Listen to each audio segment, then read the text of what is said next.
Half pant পরে ভাগ্নির সাথে সাকিবের দুষ্ট কোকিল গানে উড়াধুরা নাচলেন তুফানের নায়িকা মিমি চক্রবর্তী। এক ছবিতে ক্যারিয়ারের ব্রাইটটা উজ্জ্বল করে নিয়েছেন টালিগঞ্জের এই নায়িকা।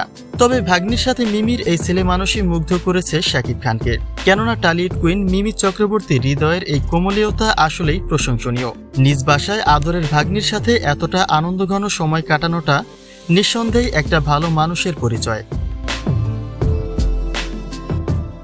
টালিগঞ্জের বিশেষ জনপ্রিয় একটা মুখ হচ্ছেন মিমি চক্রবর্তী। তবে সাকিবের সঙ্গে পর্দা শেয়ার করার পর থেকে তার ক্রেজটা যেন এখন অন্য এক উচ্চতায়। কিং খানও মিমির সাথে একটিমাত্র কাজ করলেও মিমির প্রশংসায় পঞ্চমুখ হয়েছেন। মিমির প্রতি বন্ধুত্বপূর্ণ একটা সম্পর্ক প্রকাশ করেছেন।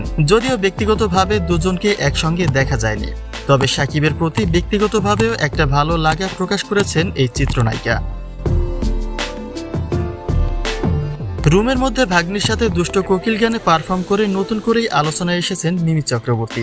যদিও ভাগ্নির সাথে এর আগেও দুষ্ট মিষ্টি সময় তিনি কাটিয়েছেন, তবে এবার সাকিবের দুষ্ট কোকিল গানটিতে তিনি নিজেকে একেবারে ভিন্নভাবে প্রেজেন্ট করেছেন।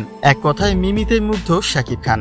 একজন দক্ষ অভিনেত্রীর পাশাপাশি ব্যক্তি মিমির প্রতিও মুগ্ধতা প্রকাশ করেছেন শাকিব খান।